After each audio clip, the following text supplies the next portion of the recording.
Welcome, everyone. My name is Amelia Carlson. I'm one of the project managers at the Catalyze Coordinating Center, and you are joining the intellectual property protection breakout room, as you can see on the slide here that Dr. Shu is presenting. I'm delighted to introduce Dr. Shu, an entrepreneur in residence at BioHealth Innovation, who brings deep expertise in intellectual property strategy and commercialization and business development. With a background as a patent attorney and IP strategist, Dr. Shu has advised numerous life science startups on protecting their discoveries, structuring licensing agreements, and aligning IP strategies with long-term commercialization goals. He has also worked extensively with technology transfer offices and venture accelerators, helping innovators transform promising science into investable opportunities. In today's session, Dr. Shu will guide us through the essentials of intellectual property, how to protect discoveries, avoid common pitfalls, and use IP as both a defensive shield and a driver of innovation. So welcome, Dr. Shu, and thank you for being here today. I will hand it over to you to start your presentation. Great, thank you. Thanks. Quick background on myself. I have a Ph.D. in chemistry, moved over to the law, became a lawyer, was in private practice for 24 years. Started in patent prosecution. I'll talk about that a little bit, patent prosecution litigation.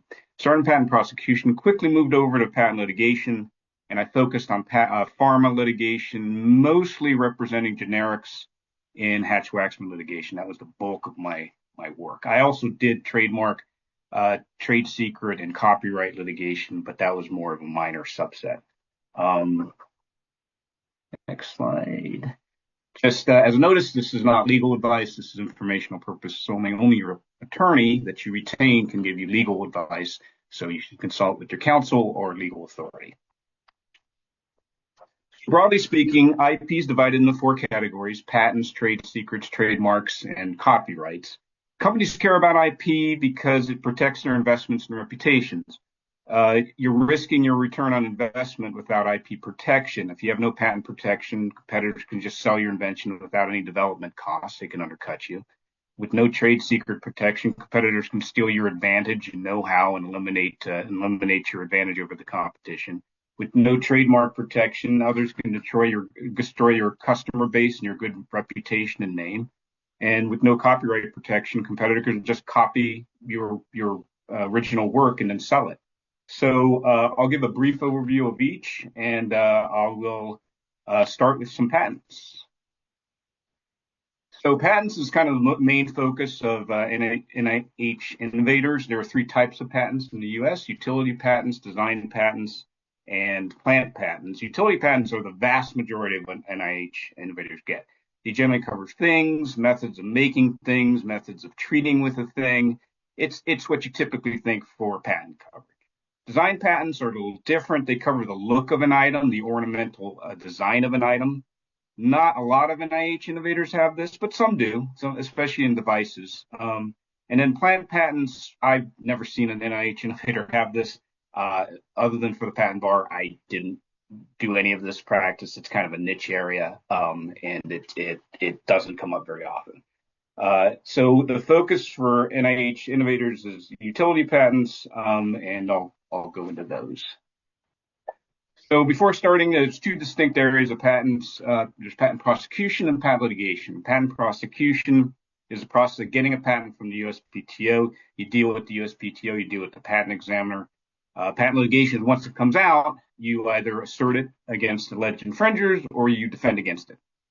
So patent prosecution, it can be conducted by the inventor, that's called pro se, or patent attorney or patent agent. Patent attorneys and patent agents are viewed the same at the patent office. They're treated the same at the patent office. To be a patent attorney or patent agent, you have to pass the patent bar. You need a specific science or engineering degree that's listed in the patent office. If you don't, you could take credits to go get them to be able to pass the exam. You pass the exam, you receive a reg number, a register number, and you are PTO barred. You can look up PTO barred members at the USPTO website. You can see when they got barred. So patent litigation, it's once it goes out, you're asserting it or you're defending against it. It's completely federal. Patent law is only federal. There's no state patent law. You're not in state court. You're in federal court. You're in the United States District Court, or you're in the International Trade Commission. You get appealed to the United States Federal Circuit. That's the circuit that was created to handle patent appeals. And then that can be appealed to the U.S. Supreme Court. The U.S. Supreme Court doesn't have to hear it, though. It's a writ of certiorari. They typically don't hear patent cases very often. And actually, when you do, it's not surprising to get a 9-0 decision on those because there's no split in the circuits. It's only the Federal Circuit that deals with appeals. And also, patents don't kind of cut ideologically that much. So it's not as controversial as other areas. So it's not surprising in a 9-0 decision. However, they're more than happy to have the Federal Circuit deal with most of them. And typically that's what happens. So for patent litigation, you do not have to be PTO barred. You just need to be a member of you need to be a litigator. You need to be state barred. You need to pass a state bar. Litigation teams typically have a mix of PTO barred and PTO non-barred. How do you get the ball rolling? You start with filing a patent application. You can file a provisional patent application, which is what a lot of people do. Provisional patent application is a placeholder. It's for you to get an early filing date. It's not reviewed. It's not published. You don't need to have claims.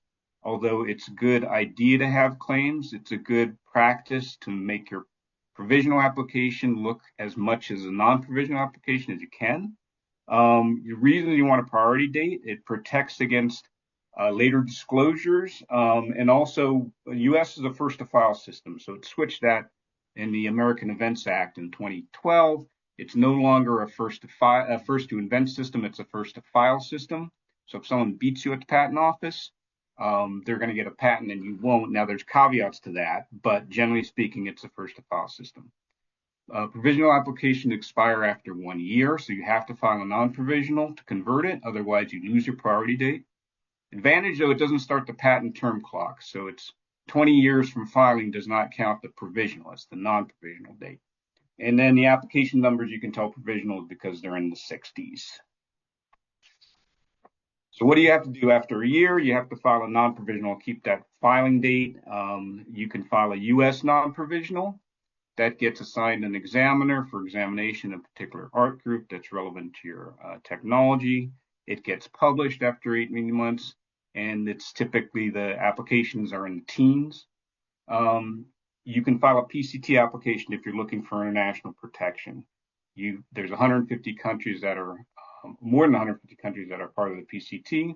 You file in a PCT member state because NIH innovators are typically U.S. companies. You'll file it in the U.S. You can see the filing numbers are PCT and then U.S. because it's got filed in the U.S. It also gets published. And then there's a point where you have to pick what countries of PCT you want to go into. Most people, as you might expect, don't go into all 150 countries. It would be super expensive to do that. So, but they choose strategically which ones they want to go into, and it's a cost-benefit analysis. It's how much you're willing to pay versus how much protection is worth it to your company. So what happens? So filing a non-provisional application is 3 requirements in the U.S. You need to file an application in English with at least 1 claims. Almost all of them have more than 1 claims, but you need at least 1 claim. You need an oath or declaration from each inventor, and then you need to pay your fees.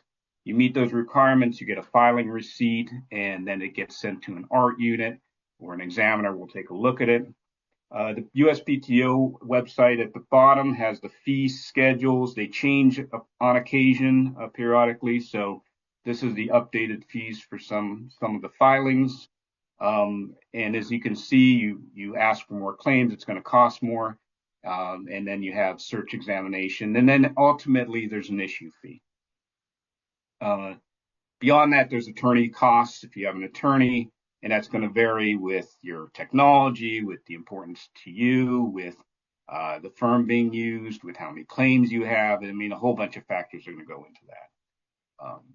And as you can see, there's also a small entity and micro entity. So you can have cheaper fees depending on who you are. So I talked about claims. You have to have at least one independent claim. Again, almost everybody has more than that. But the claims are very important. They're critical because they define the invention right. They're usually called the mets and bounds of your property right. They're at the end of a patent when it gets issued, and they can be independent or dependent. Typically, that Venn diagram is how they illustrate it. The independent claim is in broader scope than the dependent claim. The independent claim has certain aspects, elements to it, and then the dependent claim has all of the independent claim, but it narrows something about it. So you can see an example of it. First, the independent claim, the drug delivery system, and then comprising is a transitional term. That's actually a term of legal significance. Comprising is an open-ended term, so you can conclude other elements in your claim beyond the elements you list. Consisting of is a closed term, so it excludes any other elements other than the ones you list. And then consisting essentially of is partially closed, which means you can include certain other elements that's not listed if they do not materially affect the basic and novel characteristics of the invention. Most people, as you might expect, go for comprising because it's open-ended, so you're going to have a broader scope, which is going to allow you to get more alleged infringers at that point. So then the second claim is the dependent claim, so it's dependent on one, takes everything from one, and then it further narrows some aspect. In this case, it narrows the successive rows. The successive rows has to be in a particular configuration from claim one. So once it gets the balls moving, you have an examiner. What happens? You hear from the examiner. It usually runs about 2 years or so, a year and a half, 2 years before you actually get a substantive response from the examiner. What can you do? What happens during prosecution? You can submit prior art with an IDS. There's something called Rule 56 duty of disclosure, which you must raise to the patent office any material or possibly material prior art. And so what you do is you submit an IDS. You just give it to the examiner. So here's what I know. The examiner then sends correspondence. They can send a restriction requirements, which means the examiner wants to chop up the claims. They want to stick some claims in certain other applications because they're saying they're separate inventions.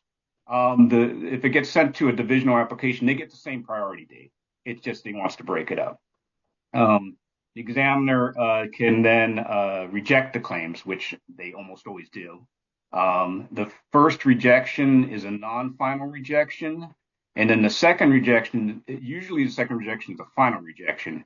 However, it's a non-final rejection if there's a new ground of rejection. So typically it goes first rejection, non-final, second rejection, final. However, if the examiner, for example, raised some new prior art for some reason, something totally different than the first rejection, then it's going to be a non-final still. Then the applicant responds. You can respond by amending claims. You can respond by submitting declarations. You can respond by having an interview to discuss. You can make arguments. Examiner interviews. You can try to discuss and find common ground. If the examiner is going to hold, but you still feel there's an ability to work something out, you can do an RCE, request for continued examination. That flips it into another, basically just to keep the prosecution going after a final rejection. If the examiner is not going to budge, then you can appeal to the PTAB, the Patent Trial and Appeal Board. Ultimately, usually you kind of work out some claims that are able to allow. And if that's the case, then you get a notice of allowance. All of this procedure is in the Manual Patent Examining Procedure, MPEP. It's all electronic now. When it started out, it's a big, huge telephone book. Everybody had it in their office. The examiners all had it. But if you want to find any procedures that the patent office adheres to or how they go about doing it, it's going to be in that. It's going to be in that book, or like I said, now it's electronic. But you can pull it up and you can find basically everything that the patent office does. Ultimately, if the examiner agrees with you, they issue a notice of allowance. And what happens? So success, you get some claims. You may not get all your claims, but you get some. What's the expiry? The expiry is 20 years from the earliest filing date, and that's going to be either a non-provisional U.S. filing date or a PCT. There's patent term adjustment. So if there's delays at the patent office, you can get more time onto it. Typically, the patent office is not backed up like they used to be 10 years ago. So, but you can always see there's a calculation that the patent office makes. And if the patent office has delays, you can get more time. If it's your delay, you don't get more time, obviously. You might file, there might be a terminal disclaimer. A terminal disclaimer will shorten the patent term. Question, why would you ever do that? It's a lot of times it's because it's obviousness double patenting. The examiner will issue an obviousness double patenting rejection. The examiner is saying you have two applications, or you have a patent and an application that you commonly own, and your claims are obvious in view of each other. They'll let it go if you file a terminal disclaimer, because you're going to say, I'm going to have these terminate at the same time, so I'm not going to get extra time. There is a patent term restoration. At the FDA, you can get up to 5 years. That's a coordination between the patent office, basically, and the FDA. And it applies to the first permitted commercial marketing of a drug. So it doesn't apply to all drugs. It just applies to the first commercial marketing of it. You have to pay maintenance fees, though. So the maintenance fees are due 3, 8, and 12 years, and you pay them a half year beforehand. And again, the fees change every once in a while, but you can go on the fee schedule and you can see what the fees are. And that's what they are right there currently. So what are some issues to flag when you're going through, as you're going through the patent process? A lot of people are in academics and NIH innovators, so you might have to coordinate with the tech transfer office, or if you're on your own, you might want to retain counsel. So the patent counsel you're looking for, you want to have the education and experience in your technical area, and solo and small IP boutiques, they're typically more cost effective because they have less overhead versus a large firm. So that's something to consider.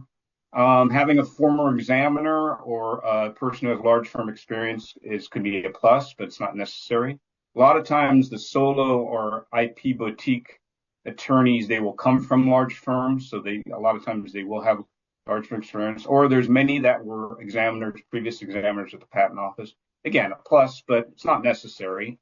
But that's something you might want to look into. Question about when and where to file. When, the timing, you want to make sure public disclosures aren't going to hurt you. And like I said, it's a first to file system.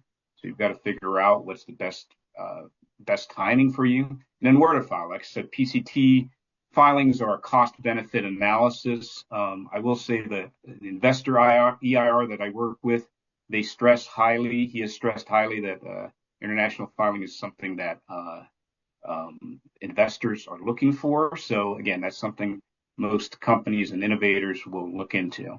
And then ownership is very important. So ownership and license. So inventors are owners, and conception is what defines inventorship. So if you're an inventor, you're an owner.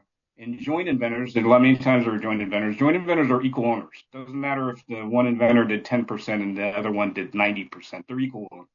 Now, many times inventors will assign their ownership. A lot of times in universities, you have a legal obligation, you have a contractual obligation to assign. So they assign their ownership, and that means you're no longer an owner. You've assigned it over there. So that would mean to have a right to do it, you'd have to have a license. And licenses are contracts. They're like any contract. You can write contracts however you want as long as you don't put something illegal in it.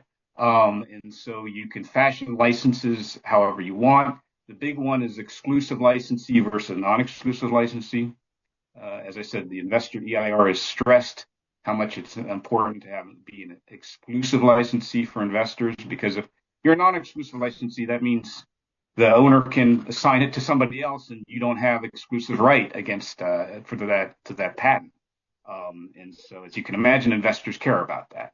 Who controls it? So, moving on to trade secret protection. It's not something that NIH innovators think first of. Usually, they think patents first, but trade secret protection is important. Trade secret protection, some background. Developed by state, unlike patents. Patents is completely federal. It's based on the U.S. Constitution. Trade secret law is not. It's state law. It developed under state law. So it developed unevenly. As you might imagine, New York was the forefront because that was where the companies were way back when, most of them. And so federal law came later. The more uniform federal law came much later. So what happened is there was an idea that we should unify our trade secret laws. So they did the Uniform Trade Secret Act came about by the Uniform Law Commission, passed in 79. It was amended in 85. And as UTSA has been adopted by pretty much everybody, 48 states and DC, and even the ones the two that didn't adopt it, they pretty much have, with some modifications. But at the end, the result is that our trade secret laws are fairly uniform. If you federal, obviously it's uniform. But if you sue in state, you're going to get pretty much the same legal standards, the same law. And so, how does the UTSA define a trade secret? Basically, it has two elements. One, it has value and is not known. So it has to have some intrinsic value to it. I can say this pen here is a trade secret. It's not. There's nothing trade secret about this pen. I can take it apart. I can reverse engineer it. I can take the ink out. I can do whatever I want with this pen. So there's no trade secret there. It has to be not. It can't be known. And then you need to take reasonable steps to maintain the secrecy. You need to protect it in some way. Otherwise, you're letting the public know what your trade secret is. It's not safe secret anymore. Typically, as I said, this is not where pharma industry is, and the focus is usually patents. Two main reasons for that. Most information becomes public in the pharma world. You publish scientific papers, you get patents, you have clinical trials, you disclose it to the FDA. Once it gets approved, it's free game basically. So it's going to come out for the most part, usually pharma world. And the second is you need patents to take advantage of the protections of the law in the pharma world. So in the Hatch-Waxman or the BPCIA area, which is the two laws that cover pretty much most pharma situations, you need patents to take the advantages that the law gives you. So the companies are just going to go with patents. That's not to say that trade secrets don't exist in the pharma world. They certainly do and certainly can, but that's usually not the first place you're going to think of. A lot of times, proprietary information of compilations of data, that's an area that I've seen trade secrets come about more often in the pharma world. So you generally think of patents first, as I said, but they can apply. And what's the differences between the two? Patents are issued by the government, so you apply to the USPTO to get a government right. There's no application or registration. You don't want people to know about your trade secret, so you don't register it anywhere. You just have it. The patents are public disclosure. So once a patent's published, even a patent application, it's a public disclosure. And a patent must be enabled and have a written description. That's the requirements under 35 USC 112. So a patent must disclose how to make or use the invention to a person of ordinary skill in the art and must have a written description that allows the public to know that the inventor was in possession of their invention at the time of filing. So opposite for trade secrets, you don't want anybody to know your trade secret. So you have to take reasonable steps to prevent the disclosure of a trade secret. If you don't take those reasonable steps, court's not going to give you any cover, basically. Now, the ultimate result is that you get a federally sanctioned monopoly for a limited amount of time with a patent. It's a government right. It's a right issued by the government, and they give you a limited amount of time of protection because you've given the public a new invention, a new innovation. On the other hand, trade secrets, they can last as a monopoly in theory forever, as long as the secrecy is maintained and nobody has the ability to independently develop it or reverse engineer it. So you should look at whether trade secrets are applicable in any aspect. And if they are, what steps do you need to make to protect them? So those are the kind of key important factors. Again, innovators, they pretty much think about patents first in the pharma world. But you don't want to leave a trade secret on the table if it's important. And like I said, health apps, for example, when you have data compilations that are important or critical for your health app, but nobody else has it, you had it, you developed it, and that's what requires your product to work, then that would be a prime area for a trade secret, because then you have an advantage over your competition that they don't have, as long as you keep that information away from them. So moving on to trademark protection. Here's some famous trademarks. Everybody knows these marks. Why? Because the companies established these brands. They spent a lot of time and money to establish these brands. So what is a trademark? It's a word, phrase, symbol, design, or combination that identifies the goods and services. So you establish a brand with the consumers, and the consumers connect your brand with source and quality of your goods and services. When you go into McDonald's, you expect a McDonald's burger. You don't expect a Wendy's or a Burger King burger, and you expect it every single time. So that's what a trademark does. Trademarks are consumer focused. So the analysis of trademark infringement is the standard is likelihood of consumer confusion.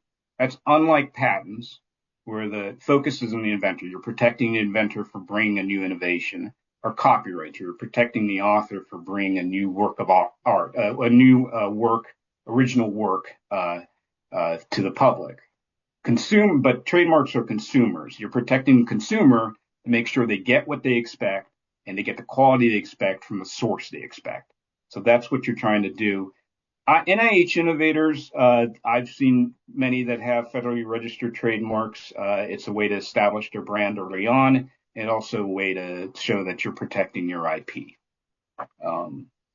Now, you don't need a federally registered trademark to use your trademark. If you just start using it, you can put the TM or SM on it. It doesn't have any legal significance to it. You're just telling the world, that's my trademark. Why do you want to federally register it then? It's because at the end of the day, basically, it gives you strong protections. It essentially notice to others, and it gives you weapons to protect your mark. The two most important weapons, I would say, is one, you can sue in federal court. Without a federally registered trademark, you can't enter federal court. And the other is you have the USPTO basically policing your mark at this point, because once yours is registered, when another tries to get a federally registered mark that's going to be confusingly similar to yours, it'll get rejected by the examiner most times.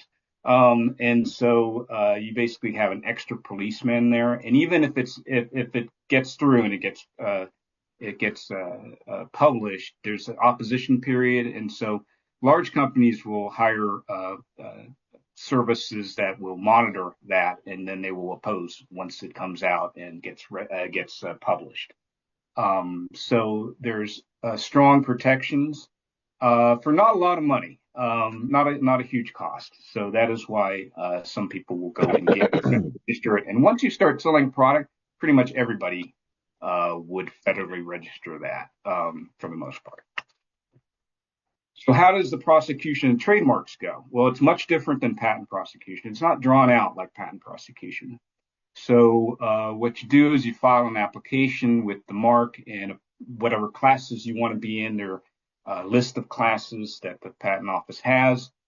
You can pick more than one class.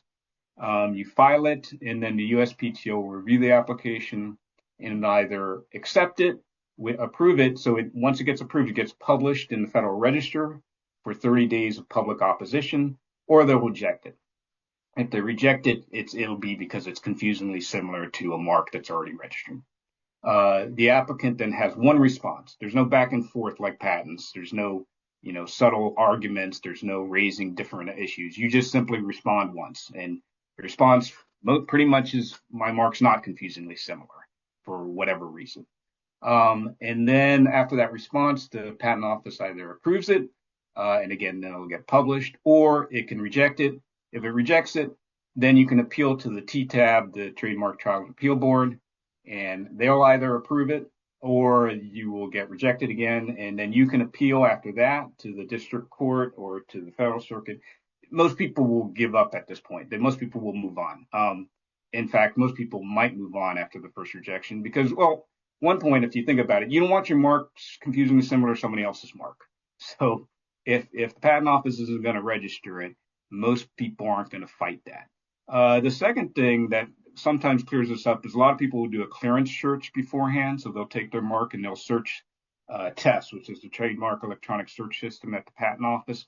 And then they'll search that database, and they'll also search state trademark databases, and they'll search the internet to do a knockout search to see if anything's next to your mark and that you're operating the same classes of goods, same channels of commerce. And that'll usually clear up a lot of stuff. So that's why it's usually a smart move to do a clearance search beforehand. If you look, there's the trademark office. You see USPTO has websites about how to apply, and they have timelines. It's running about 6 or 7 months, I think, right now. And then you can see helpful, dashboards and things like that. So the website is helpful for you to go forward. So moving on to copyright protection. Just one thing on trademarks too.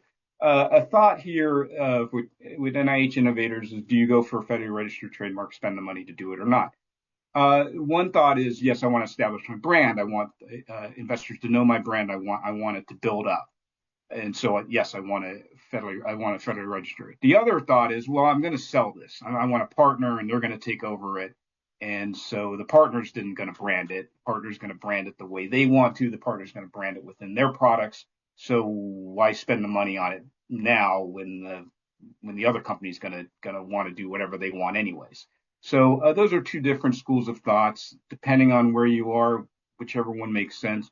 Generally speaking, if you're selling a product, you probably want to brand it, and you probably want the protections of a federally registered mark. Again, not all the case, not always. And like I said, if the idea is I'm going to sell this product to somebody else, generally speaking, you're going to want that other person to deal with it, and they will want to deal with it. They want to put it into their product portfolio, and that branding is going to be completely different, maybe completely different than what you were thinking. So those are two kind of generally different schools of thought.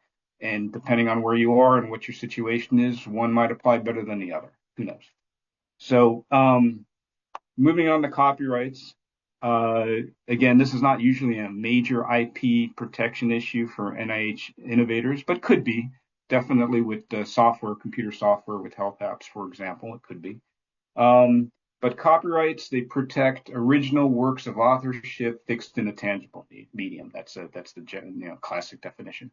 And things you think of, books, songs, movies, photos, that kind of stuff. Software, again, the software is important and compilations are important. I mean, of course, if you're selling a software product, you don't want people to just make multiple copies of it and start distributing it for free or selling it. And copyrights will stop that, at least give you the ability to stop that. The Copyright Office has very helpful guidance and a way to apply. It's kind of straightforward. I just note that the Copyright Office and that website, they actually do have how do I protect my items Elvis. So either somebody has a sense of humor over there, or they have so many questions about protecting their items of Elvis that they actually have to put it on their website. The duration varies because there's so many laws that have covered the duration of copyrights, but generally speaking, it's life of an author plus 70 years, or if you're a work for hire, which is a particular area, it's the shorter of 95 years from publication or 120 years from creation. And like I said, a lot of times I've seen health platform softwares for the NIH innovators, and that's something that copyright protection, might be an important thing. Again, copyright protection stops the wholesale copying of your software. That's why you would do it. So how do you register it? So you can register it at the United States Copyright Office. Again, the copyright website will walk you through registration. It's unlike patents and trademarks. It's not examined, just gets registered. It's pretty cheap. Typically, I mean, it's depending on what you're doing, it can cost as little as $70 or so. Why do you want to do it? Again, it gives you some protections and it gives you some power. The protections is that you basically have public notice of a copyright claim, and you get evidential support of validity after 5 years. The important issues there is your right to enforce it. So you need to be able to get into federal court. You need a registered copyright. Copyrights are only federal law. There's no state copyright laws, and there's no state courts. You don't deal with state courts. You deal with federal courts. And to be able to go into federal court, you need to have it registered. And the importance there, too, is the ability to get an injunction. So a lot of times copyrights, there aren't a lot of damages associated with copyrights. If somebody played your song once, without your permission, that would be a copyright violation. But what kind of damage did you have for that? I mean, you really can't prove your damages at all. In fact, somebody might argue that they're giving you free publicity and you're gaining, not going up, you're not being taken, you're not being harmed. However, copyright owners have the right to stop the violation of their copyrights. And so the power of copyright litigation sometimes is the ability to get an injunction, stop somebody from doing what you don't want them to do. And the other power is statutory damages and attorney's fees. If the registration is before the infringement, again, sometimes it's hard to prove damages in copyright cases because you really don't have any damages. However, there's statutory damages, and you can also get your attorney's fees. Again, it depends. It's a sliding scale. Normally, you don't get the maximum. But it depends how egregious it is and how bad the infringer is acting.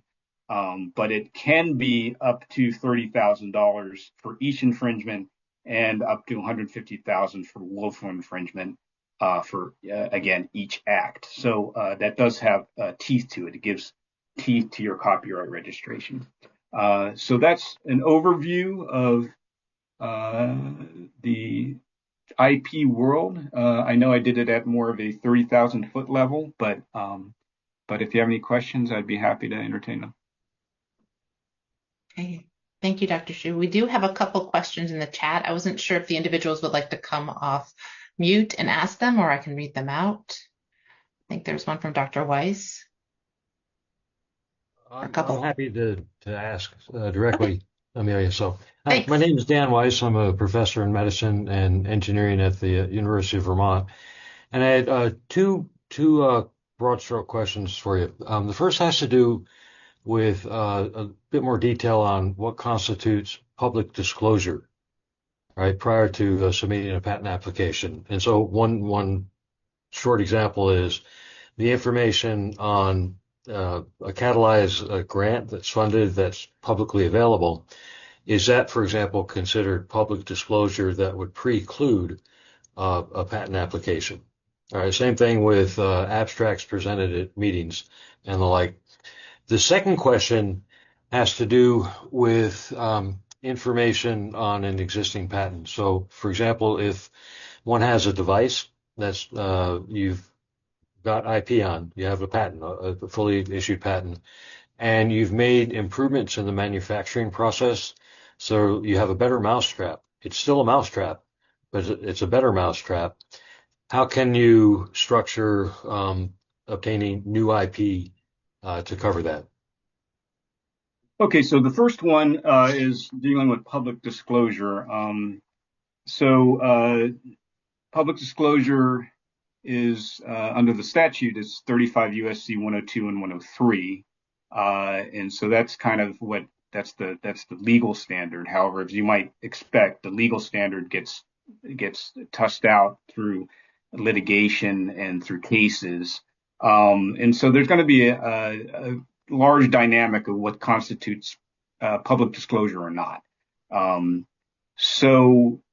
And again, kind of the bottom line is if the public disclosure was after your priority date, then it's not going to be used against you, right? Because you beat the public disclosure. So I'll give you a hypothetical. If I file a lot of times you file a provisional application because the professor is going to go and give a disclosure the next day at a seminar. So you file a provisional application to make sure whatever he discloses, it's going to have a priority date before that. So it's not going to, so you can't take that seminar abstract or whatever the presentation that was presented to the public and say, okay, well, this discloses exactly what you're trying to get. So that's why you would file a provisional application, because it's a quick and dirty way to get something on file before that disclosure is going to be made. So that's always something in the back of everyone's mind as far as whether you're looking at a public disclosure or not. 102 also has a 1 year, sort of a 1 year grace period. So usually the old statute before AI was 102B. Now it's just 102. They got rid of the lettering. But basically, if it's your own publication, then you kind of have this 1 year grace period. Again, there are caveats to that, so there are differences. And also, one thing to always keep in mind is the international world usually does not have a 1 year grace period. So if you're looking at international filings, that's a different story. But at the end of the day, that's sort of what you view the public disclosure world in. And again, the specific facts are going to change the scenario, whether it's a public disclosure or not, whether it qualifies or not, whether it discloses what you claim. That's another situation, because it isn't fully, if your disclosure is not fully the claimed invention, then you would argue it's not a disclosure at that point. But that's kind of the big picture of what it is. Now, I don't know specifically, you talked about some kind of NIH filing, or I can't remember, but one thing also is NIH filings are considered not disclosures. Again, you have to look at the law and and look at particular fact situations, but typically they're confidential, right? And if they're confidential, typically that would not be considered a public disclosure. Again, there are different fact scenarios that might change that, but that's generally confidential disclosures are not public disclosures. So that's kind of the big picture disclosures. Again, I don't know, I forget exactly what you were disclosing about, but generally that's what you think about when you think public disclosures. Okay, no, that's very helpful. No, just to elaborate, my understanding is that the NIH funding has a public face to it, and so there are publicly available documents that would describe in perhaps superficial terms what the idea or the project or the device is. And my understanding is that even though those are publicly available informations, they're not considered prior art, if you will. Well, again, that's the analysis would not, and I only want to talk in hypotheticals because I can't speak to specific situations or give legal advice, but okay. If it's disclosed out in the world, then that would be a public disclosure somewhere. Question is whether it's prior art. And the prior art it's not, and all public disclosure is not necessarily prior art. For example, if your disclosure is not enabled, in other words, I'll give you a hypothetical. If I filed a patent application that claimed a car that got 500 miles per gallon, all right, and I have a claim and it specifies it, and I have a written description that specifies what my engine is and what it is, and it's enabled. It allows one of ordinary skill in the art, person with skill in the art, to make and use my invention, which is a requirement to get a patent. Then that's a patent application that you hope will issue as a patent with claims. If I made a public disclosure and I said, well, I have this car that makes 500 miles per gallon and it has a beautiful engine. Well, I mean, that's not an enabling disclosure. I didn't tell anybody how to make or use my invention. I just said, generally, I have this great invention and I'm getting a patent on it. So even though that's a public disclosure, and say I made it before I filed my patent application, the argument there or the analysis would be, is this an enabling disclosure? Clearly, the saying like hardly anything is an enabling disclosure. So I would argue to the patent office, if the examiner rejected it, that's not an enabling disclosure. You can't use that against me. So that's kind of how it works in that kind of hypothetical world. Okay. No, that's very helpful. And then you had an info on application and improvements. So let's take this hypothetical. Say you go forward, you file your patent application, and then you have, hey, I'm improving it along. The question is, I want to add some new claims to this and cover this new improvement. The patent office is going to look into whether this is new matter or not. So if it's new matter, which means it wasn't disclosed in your patent application, then that means they won't let it get the priority date that you have, your filing application date, because they say, no, you've added new matter. That doesn't latch on to the date that you had before. So if it's not new matter, if you can point to somewhere in your patent application, say, no, I described this. It was just, we were just working on it, and then you would argue to the patent office, that's not new matter, and I should get the priority date. I should be able to tack this on. Typically, if it's not new matter, what you're going to do is file a continuation application, and you'll tack on you'll file new claims. But it's a continuation because you'll say, I want to go back to that priority date because that's my original filing date. That's what I disclosed, and I can claim this new improvement because I really disclosed it somewhere here. I was just helping it, working it along. And again, that's fact specific. You'll get down to at the end of the day, whether the examiner agrees with you or not. And ultimately, if it gets issued, whether it gets challenged in court or not. And I will tell you, it probably will get challenged. Whether you win or not is a different story. So If it's not new matter, then you could tack it on, basically, and you usually tack it on in a continuation application.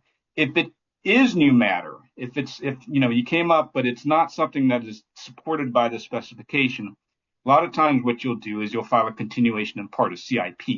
CIP, basically, you're telling the patent office, part of this has been disclosed and I can get the priority date.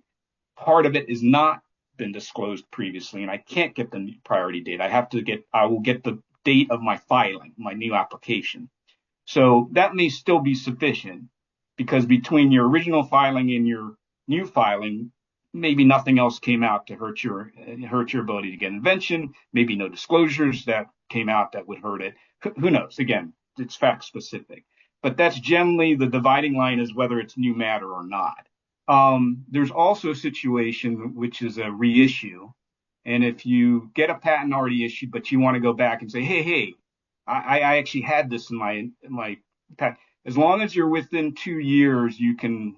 I'd have to take a look at the law again because it's been a while. I believe it's a 2-year window where you can broaden, you can increase the scope of a claim. If it's outside the 2 years, then you cannot. So that's another area where people will go back and say, hey, I had something else. Let me try to tack that on. And again, a lot of times the analysis is going to be whether it's new matter or not. All right, Ricky, no, this is very helpful. Thank you so much. Yep, no problem. Okay, so we got quite a few comments in the chat, and I've been monitoring them. So I think J.W. Kraft, I'm not sure what your full name is, but if you'd like to ask your question, that was in the chat for Dr. Shu.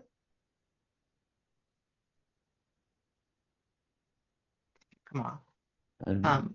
Yeah, I was just asking with the trade secrets, do they have to be formally documented inside your company or inside your organization so that and dated and notarized or witnessed or anything so that you can use that as a legal reference if somebody infringes on it? Well, I can't tell you the legally standard. I can't take your example and go to some kind of legal standard because legal standards can change because, like I said, it's fairly uniform, but again, there are differences or variants. But I'll put it this way. What happens or how the scenario plays out is you accuse some other company of stealing your trade secret, right? Somebody else took your trade secret. Usually it's an employee, your former employee that jumped ship, went to another place and took your trade secret. And by the way, just an aside, trade secret litigation, I did do a couple of them. They are very contentious litigations because you basically have two companies who are competitors accusing one of the other of stealing. So these are litigations that get very contentious and they get very nasty. But ultimately what you do is you file a litigation, and also you typically run to get an injunction because the value of your trade secret is not being disclosed or used. So you got to stop the other bad actor from doing it. But what you're saying at that point, the question is going to be, do you have a trade secret and did you take reasonable steps to protect it? So what you're talking about is the evidentiary side of it. Do you have a trade secret? A lot of different things can support that. What you're talking about certainly can support it. Is it going to prove it? I mean, again, that's up to a judge and a jury, essentially. But are they good practice to do? I mean, generally speaking, it's always good practice to document to have evidence for certain things. Question is also you have to keep it reasonable steps to keep it secret. So the more documentation you have around, the more ability for it to get out the door. And again, that's a balancing situation. But as far as requirements go, that would be one, state by state, and two, usually in litigation, it's not the requirements, it's can you prove something, and documentation helps prove something. Okay. Thanks. And I think Dr. Prasad, you were up next if you wanted to ask your question. Yes, yeah, thank you. That was a great talk. I really enjoyed it. The question that I had was regarding trade secrets versus copyright. So the question is that the trade secrets are driven by state laws versus a copyright that's much more general. So how do we, so for example, if a trade secret, then do we actually can make a copyright of it and then register it? Or are there two independent parallel ways of going forward with that? Are there two independent silos that don't interact? How do we, if you want to marry them, can we do that? There are definitely abilities to have different aspects of IP cover different aspects of your innovation. And one thing also I want to just step back. There is federal trade secret law now, so there is an ability to go into federal court, and that is obviously uniform again across the federal, 50 states.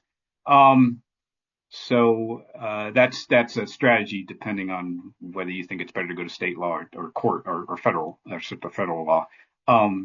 But as far as whether you can get different aspects, I mean, in theory, yes. In practice, if you register something with the Copyright Office, you're going to be disclosing it. And so at that point, once again, once the trade secret gets out, there's not, it's done. And that's another reason why trade secrets is kind of a hairy beast in the sense that pretty much everything gets out at some point. And one colleague used to describe trade secrets as a feral cat that you have in a bag. It's going to claw and scratch and hiss its way out of that bag eventually. So again, I would say in theory, yes. In practice, hard to say. But again, copyright registration, it depends what you do with the copyright registration and what you disclose, because there are different rules about software, for example, and how much you disclose. And there are definitely, if you look, there has been instances where you can disclose certain amounts of your software and then like patent it or copy or keep it. Again, those are different situations and they do occur. But generally speaking, it's hard to keep something private if you register it publicly. So that's my kind of overall arching view of it.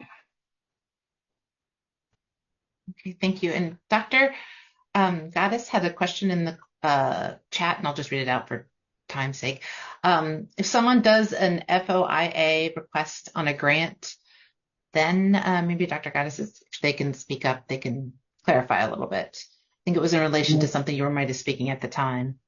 Yes, because we're talking about the grants being confidential, and I was wondering, I've had the issue where immediately after the grant was awarded, somebody did a FOIA request for my grant, and we had to redact a lot of things out of there, but so I guess grants are not really confidential because once they're awarded, almost immediately they're public information. Anybody can request them. Right. A FOIA request, then allows it to be public. So, right, the question, if you're wondering whether something's public or not, again, that's governed by the statute, but then the statute is pretty much explained through the case law that's around. So there's, for decades has been case law on public disclosures and what qualifies for public disclosure and what doesn't. And there are new scenarios that happen all the time that get tested in the courts also. So, it's a case by case situation. However, again, if someone can FOIA it and it's available to the public through a FOIA, I would say the case, I would have to look at the specific case law in that situation. So I don't want to speak out of turn. But if it's publicly available, then it's publicly available. That's why the thought process in most companies would be once you've developed, like let's take a big company like Abbott, for example, or Eli Lilly, or one of the powerhouses. They will time when they're going to file their patent application because they know that patent application is going to get published at some point. Under most circumstances, pretty much most circumstances they operate under. And so they're going to figure out when that was the right time to file it. And most companies that I've dealt with and most clients or ones that I've been against, they have their patent application on file before they're marching forward with their clinical trials. Because once you're going into clinical trials, granted, I know those aren't necessarily public. Sometimes they are, sometimes. And I know there's this clinicaltrials.com. I remember I used to deal with that publishes this stuff eventually. But you're starting to get you're putting it out there. And so, yes, a FOIA along those lines, in that situation, most companies would have a patent application on file because you're just putting yourself in protection. You just want to protect yourself from disclosures that are happening. And I understand, I don't know the ins and outs of what's available and what's not available when it comes to the NIH and grants and all that stuff.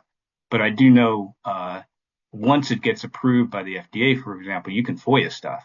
those are public then. So yes, at that point you're crossing over a divide. Whether and the standards again through the case law has always been is the public able to access it in some way. For example, if it's cataloged in a library, that's a well-known case. Then the public can find it. They can go through the library catalog system and they can find it, and it's completely accessible to them. So that would be a public disclosure, for example. Okay. I just wanted to give you a warning, Dr. Shu, that we're about to leave the breakout room and everything. I didn't want you to. Well, anyways, yeah, no, that's kind of my general overview on that. Anyway, Okay. so.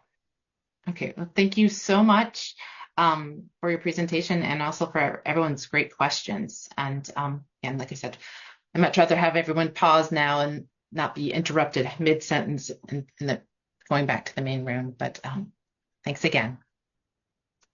Thank you.